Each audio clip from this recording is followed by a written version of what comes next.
Hoje eu quero ler um texto, Palavras da boca do Senhor Jesus. Mateus, capítulo 5, a partir do verso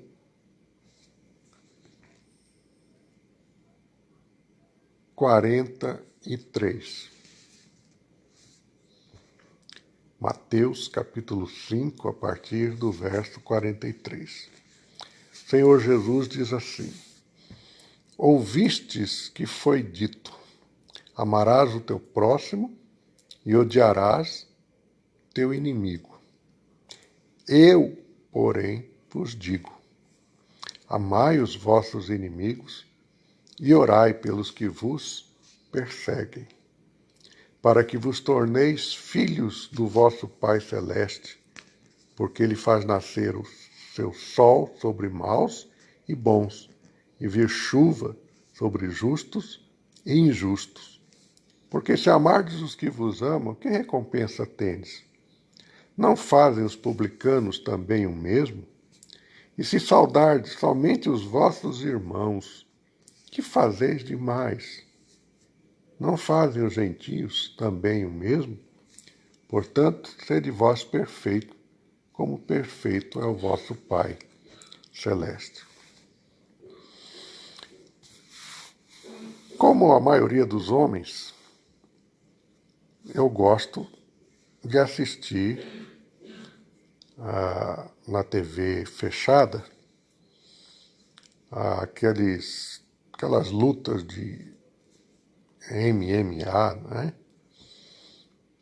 E aquela pancadaria que a gente vê ali, só que é uma pancadaria tudo com as suas normas e tal, né?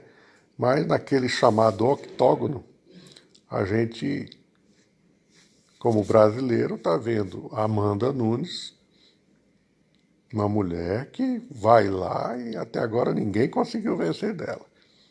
E ela bate duro, né? Tivemos o Spider, né? Aquele moço que também estava numa fase espetacular, ninguém ganhava dele, e os brasileiros ficavam também animados de vê-lo lutar. Até que um dia ele começou a fazer muita gracinha no ringue e tal, e levou um murro na cara e desmaiou. E aí acabou a fase boa dele, né? Mas eu estou citando essa questão do MMA, porque uma das coisas que eu observo ali, que chama a atenção, e que inclusive todos os narradores de lutas ali fazem questão de colocar em evidência, é que os dois que estão ali lutando, invariavelmente, alguém sai com a cara toda ensanguentada. Porque leva, além de poder levar murro na cara, ele leva joelhada, ele leva pesada, né? E é uma bateção e sangue esvaindo e tal, aquela coisa. Pensa dois homens fortes se atracando ali, um batendo na cara do outro e tal, e o sangue esvaindo até que a luta termina. E a hora que termina a luta, um abraça o outro. E é aí que me chama a atenção, né? A grande diferença entre termos inimigos na vida e adversários. Adversários, lá dentro do ringue, eles fazem cada um a sua parte. Terminou a luta, alguém ganhou, mas ganhador e perdedor, ao terminar a luta, se cumprimentam, se abraçam, um parabeniza o outro e vão se preparar para uma próxima luta. Se fossem inimigos, já vi casos ali de inimigos, né? Tem um barbudinho lá que agora me fugiu o nome, o McGregor. Aquele camarada conseguiu ser inimigo de muita gente, porque ele fala demais e ele entra na vida das pessoas, né? E aí ele vira inimigo. Então, quando ele luta, termina a luta, ninguém vai abraçar o McGregor. Né? Por quê? Porque ele é inimigo, ele não é um adversário, ele se tornou um inimigo. Mas por que, Manuel, que você está falando disso hoje?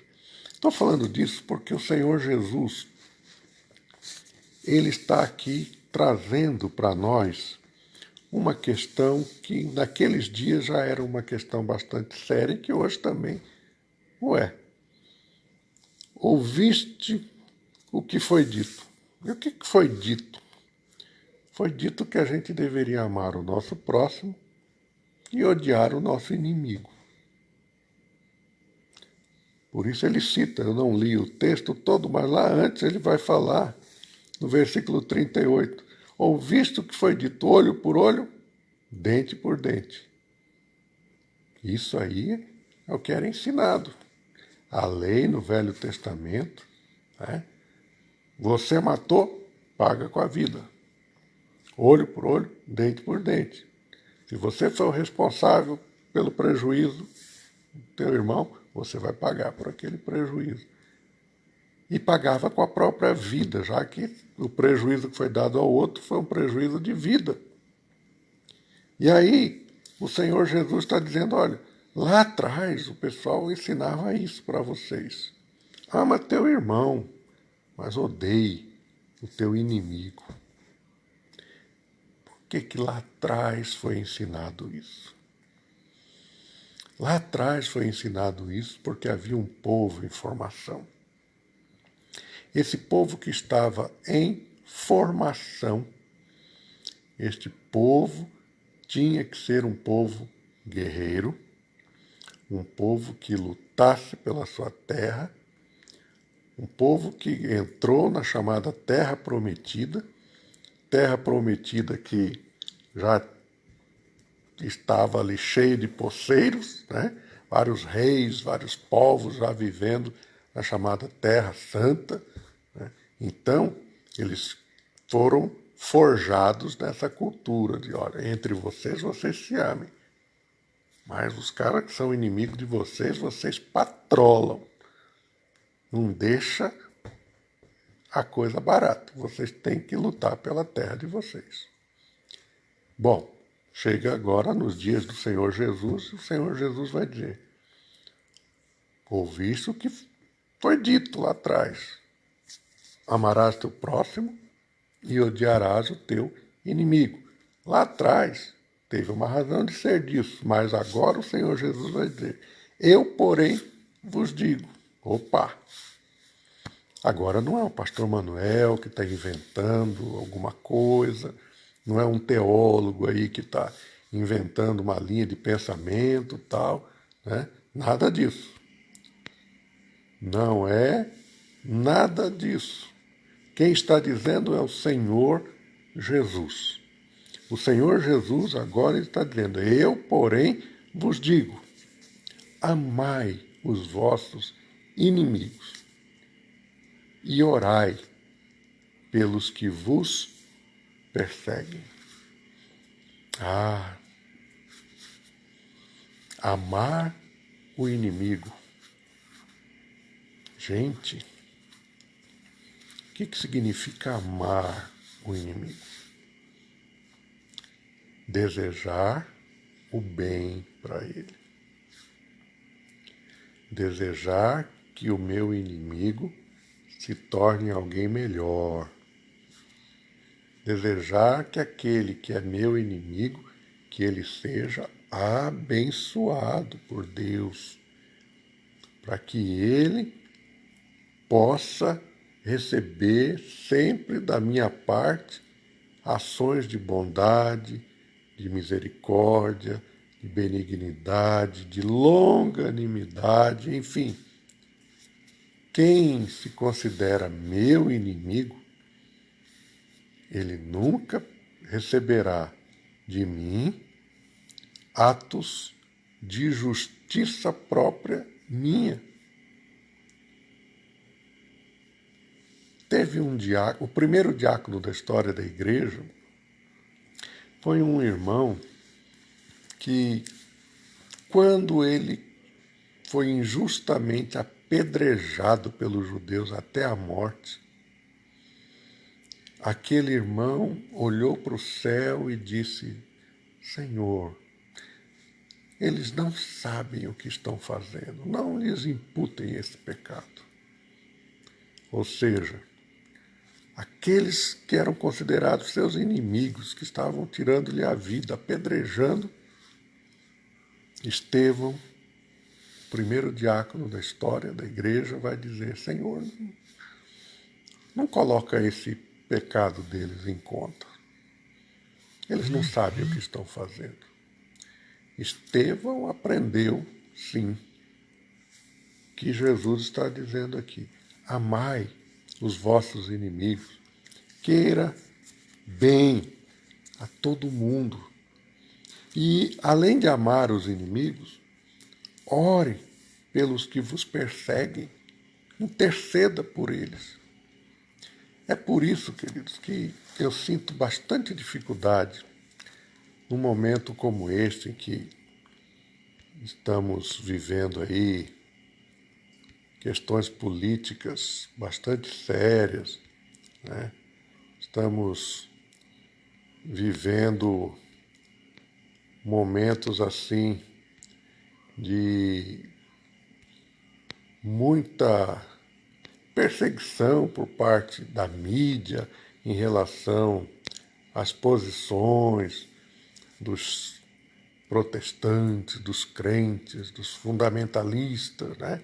Agora nós viramos fundamentalistas. Por quê? Porque há uma ideia de que, se nós não vivemos dentro daqueles princípios de liberalidade, libertinagem, que é próprio aí do pensamento ateísta, né? E esse pensamento ateísta é o que está aí dominando a esquerda, dominando as mídias sociais e tal. Eles vivem caindo de pau em cima de nós, né? Pode ver. O reverendo Milton Ribeiro assumiu, foi chamado para ser ministro da Educação. Amanhã vocês podem esperar que lá no Fantástico da Globo, amanhã já tem a história da vida do Milton Ribeiro, onde ele nasceu, o que ele fez quando criança, qual escola que ele andou, como que ele chegou a ser protestante, como que ele chegou aí a um seminário presbiteriano para ser pastor, né? E aí vão levantar a capivara dele todinha para quê? Só para espezinhar, para encontrar alguma coisa ali para ter notícia e falar mal, né? Esse é o momento que nós estamos vivendo. É o momento em que a mídia só fala de morte, a mídia só fala de governo, né, dos governantes e tudo mais. E nós?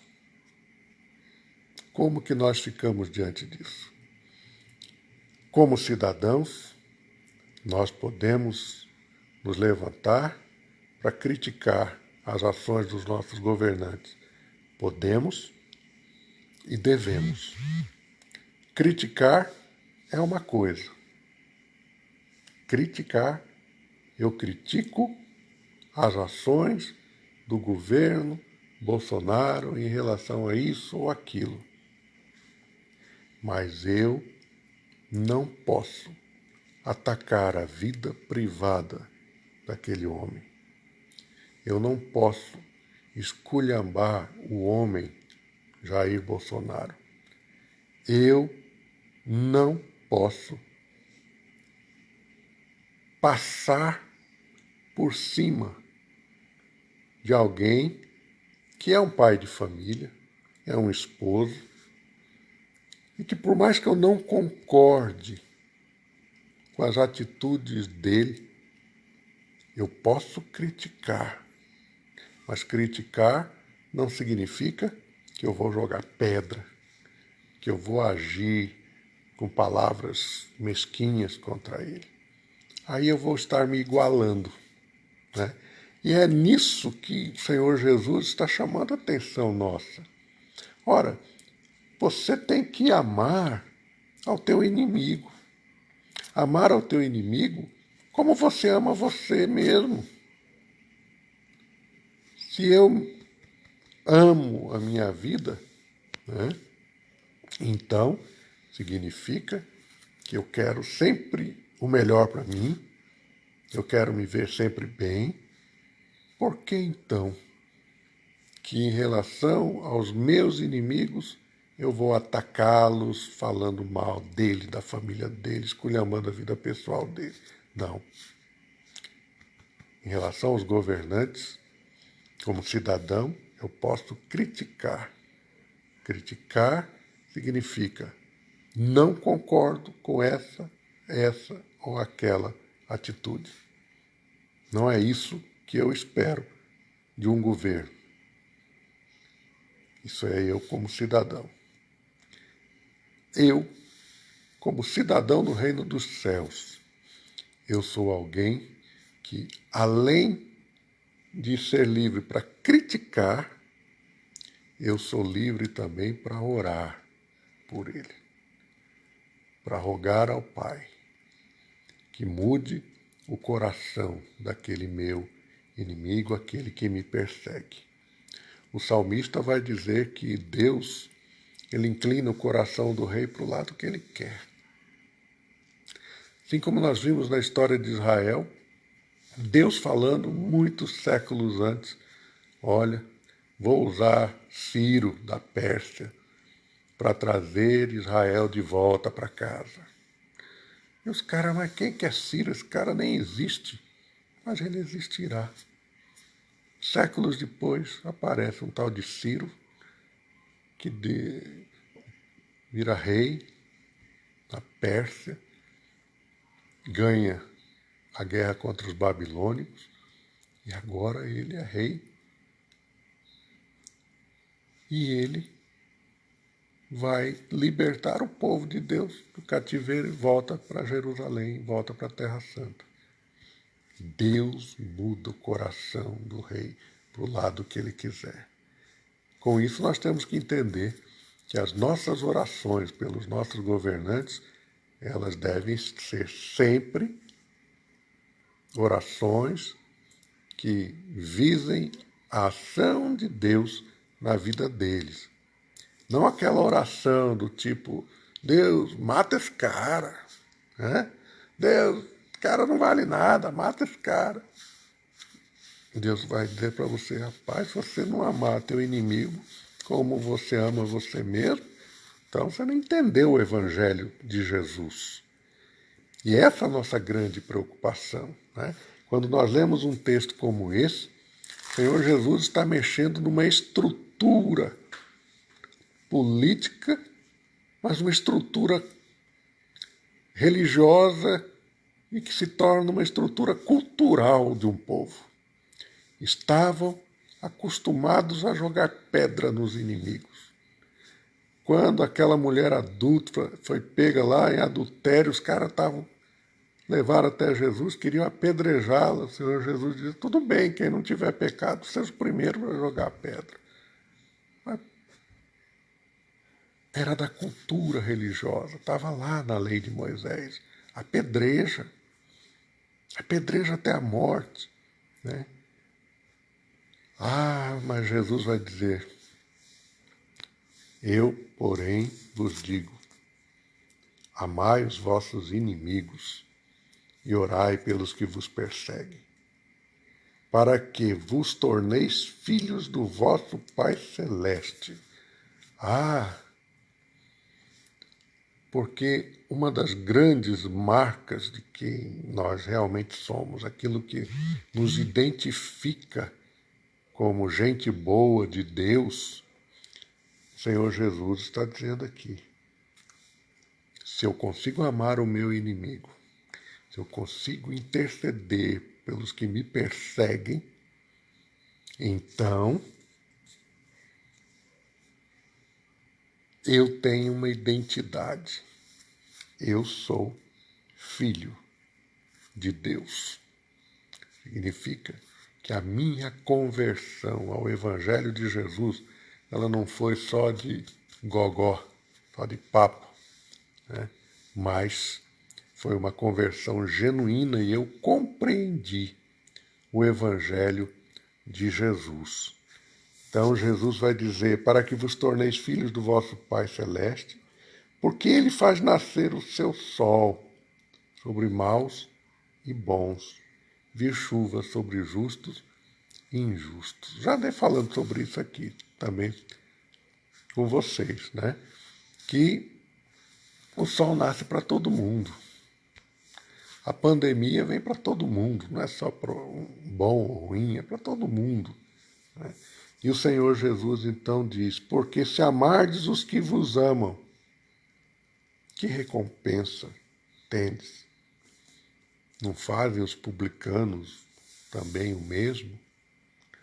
Ou seja, não é assim que os pecadores, não é assim que as pessoas do mundo fazem. As pessoas no mundo,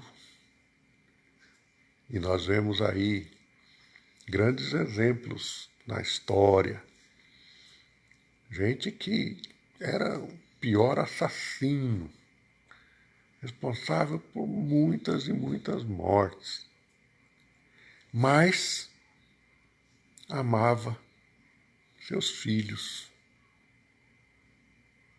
amava aqueles que estavam próximos dele. Por quê?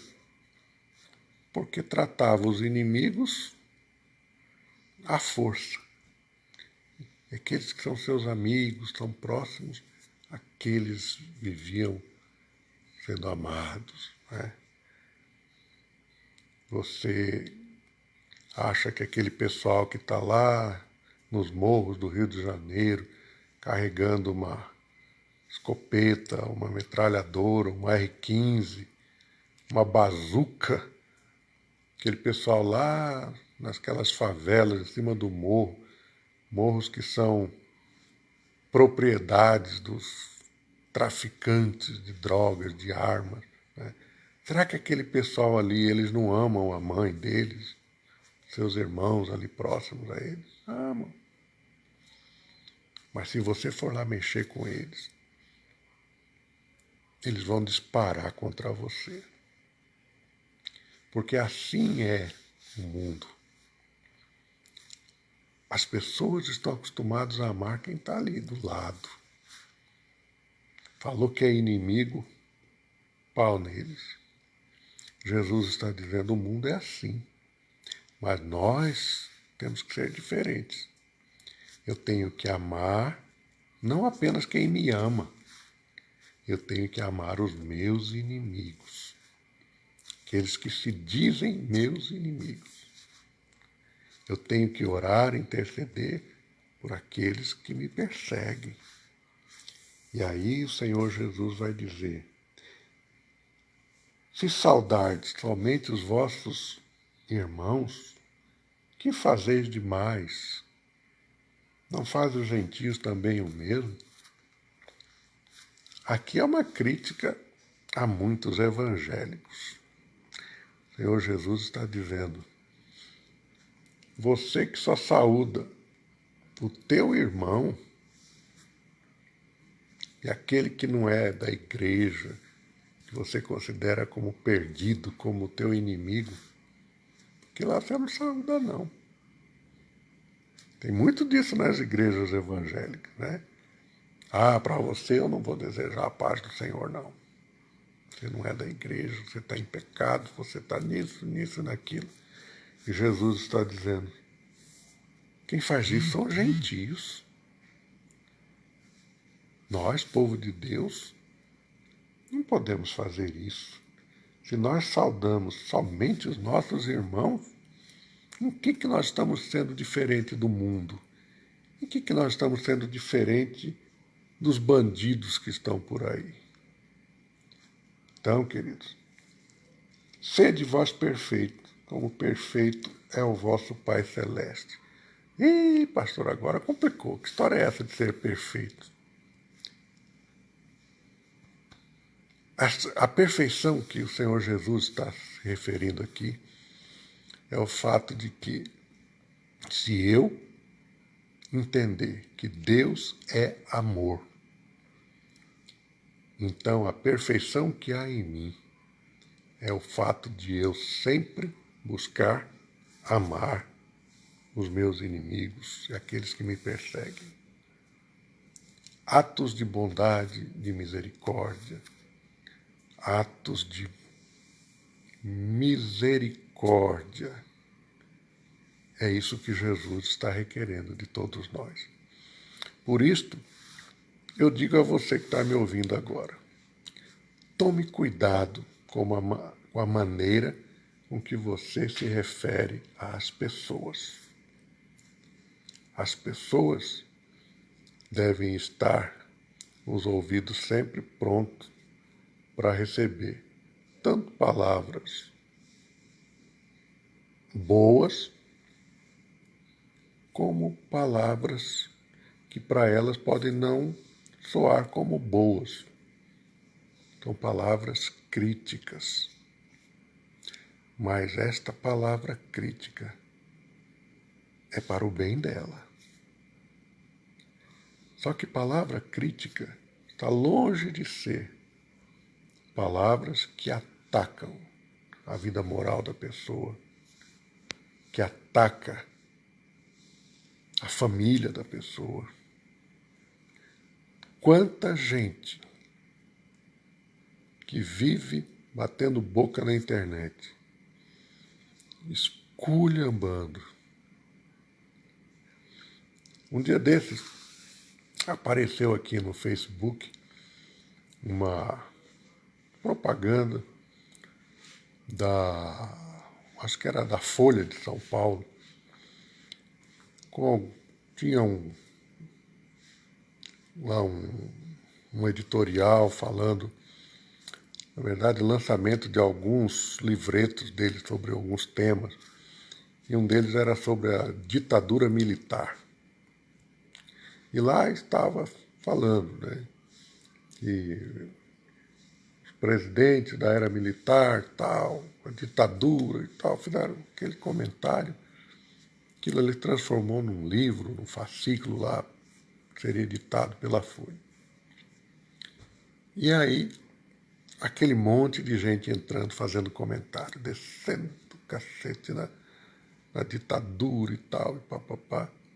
E o manezinho aqui, muito besta, resolvi entrar lá e falar assim, graças a Deus, pelo menos aqueles caras só ficavam 4 anos, passava para outro. Depois ficava mais 4 anos e passava para outro. Nenhum deles se atreveu a ser um ditador perene, mas de 4 em 4 anos passava para alguém o bastão. Olha, teve gente do sul do país ao norte do país que entrou, mas me esculhambou, me esculachou. Eu falei, quer saber uma coisa? Deixa eu cair fora desse negócio aqui, porque não adianta. Né? As pessoas não respeitam a opinião de ninguém. As pessoas querem sempre impor a sua opinião. Né? Então, nessa hora é muito fácil a gente querer atacar o outro. E aí você começa a atacar a honra da pessoa. Muitos me atacaram. Eu falei, olha, quer saber de uma coisa? É melhor eu cair fora daqui. Eu fui lá e apaguei. Aqui jaz um ex-comentarista. E caí fora dali. Por quê? Porque não adianta. As pessoas querem sempre atacar tua honra, tua moral, por conta de algo que você deu a sua opinião. Assim é a vida aí fora. Então, nós, povo de Deus, Senhor Jesus está dizendo, você não pode ser assim não. Você tem que amar teu inimigo. Tem que querer o bem dele. Você tem que orar por ele. Tem alguém que te persegue lá no teu trabalho? Ore por ele. Né? Ore por ele. Eu nunca me esqueço daquele tempo que eu fui da Caixa Econômica, né? E eu fui, cheguei a ser gerente de atendimento de agência bancária, da Caixa aqui em Cuiabá. E tinha gente que do nada aparecia me esculhambando. Eu falei, mas gente, por que é isso? Estou quieto no meu canto aqui. Ah, porque você é crente, porque você é isso e tal, papapá, você é retrógrado, não sei o quê. Cara, eu estou trabalhando aqui, eu não estou aqui, né? Eu sou eu aqui, funcionário do banco. Por que está levantando questão de religião aqui, né? Mas eu ficava quieto, né? Até que um dia essa pessoa chegou em mim e falou, vim pedir desculpa a você, porque você nunca me atacou e eu fico te atacando aí de graça, né? Eu falei, não esquenta não, né? Jesus está dizendo, você tem que orar por quem está te perseguindo, por quem está desejando mal para você, para quem às vezes não compreende por que você é assim, né? Ora, eu já trabalhei com gente que era homossexual, já trabalhei com gente que era de religiões totalmente diferentes, né? Tinha lá seus pensamentos totalmente estranhos, mas eu sempre os respeitei. Nunca ataquei a honra, a moral de ninguém por conta de eu pensar diferente deles. Eu me lembro também que um dia, faculdade de Direito, tá eu lá, no meio daquela meninada, assistindo aula, curso de Direito da Universidade Federal. E um dia um colega chegou para mim e falou assim, Manuel, o que você acha daquele cara que veio aqui no Cuiabá dar uma palestra sobre espiritismo e tal?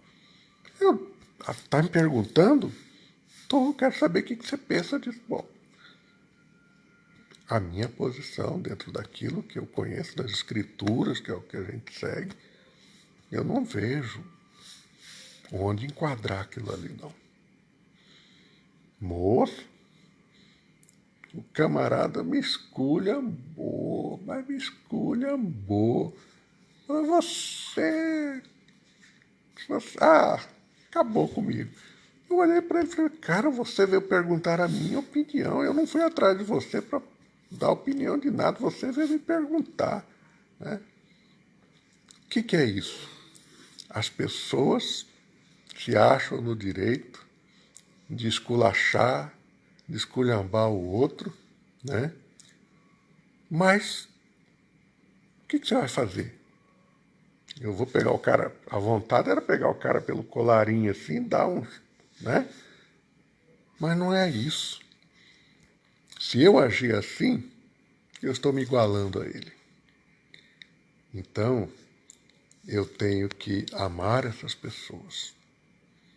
Que essas que nos atacam, Jesus está dizendo, ore por elas, interceda por elas. Esse é o caminho do verdadeiro servo de Deus. Quem entendeu o Evangelho de Jesus não quer andar armado, não quer dar tiro em ninguém. Quem entendeu o Evangelho de Jesus não ataca a honra de ninguém. Quem entendeu o Evangelho de Jesus não fica procurando briga. Porque quem entendeu o Evangelho de Jesus paga o preço por amar, mas é melhor pagar o preço por ser conforme o Senhor Jesus nos ensinou, do que nós querermos ser aqueles que querem procurar justiça própria, fazer justiça com as próprias mãos, né? Então, nós não abrimos mão daquilo que nós somos. Ano passado, Ano passado eu participei de um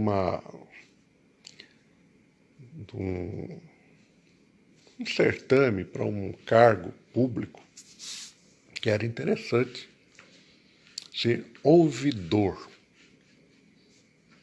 de uma determinada instituição no estado de Mato Grosso. Fui convidado, olha, você tem todo o perfil para ser e tal, vai ser bom. Vai, vamos lá. Se é para servir, vamos servir, né? Olha, no dia que eu participei de uma banca, um dos membros lá que podiam questionar, perguntar, tal, olhou para mim todo preocupado. Como que o senhor, como pastor evangélico, como que o senhor vai atender a demanda dos homossexuais, dos travestis? Falei, uai, eles não são cidadãos? Ah, mas o senhor como pastor, o senhor não vai querer atender as demandas dele. Por que não? As demandas deles são ilegais? Não, por fato de serem homossexuais, serem isso, aquilo. Não, você está equivocado em relação à minha pessoa. Por que eu faria isso? Ah, porque os pastores são sempre esses seres quadrados que detonam com os homossexuais, que... Olha, resumindo a conversa, eu não fui escolhido para o cargo. Claro que eu não seria escolhido. Por quê? Porque a ideia deles é que, se você é pastor evangélico, você jamais servirá para ser um bom ouvidor. Porque você não vai atender às demandas dos homossexuais, dos travestis e assim por diante. Sabe, a reação dessas pessoas, o maior culpado somos nós mesmos. O maior culpado somos nós que queremos nos portar como os julgadores ou juízes de Deus na terra. Queremos colocar o dedo na cara das pessoas e dizer: você é homossexual e você vai para o inferno por causa disso. E a pessoa olha para você e diz: eu perguntei tua opinião sobre isso. Eu nem acredito em inferno. Mas nós queremos impor a nossa posição na vida privada das pessoas. Falta de amor, falta de compaixão, falta de interesse pela vida das pessoas. Nós queremos ser sempre aqueles com o dedo em riste, falsos moralistas, que queremos detonar com a vida das pessoas por conta da nossa fé. Ora, Jesus está dizendo, se você é assim, você não entendeu nada do Evangelho de Jesus. Então, queridos, encerrando a nossa semana, né, nós vamos olhar para essa palavra do Senhor Jesus e fazer uma reflexão do que somos, que nós temos feito, o que nós precisamos melhorar.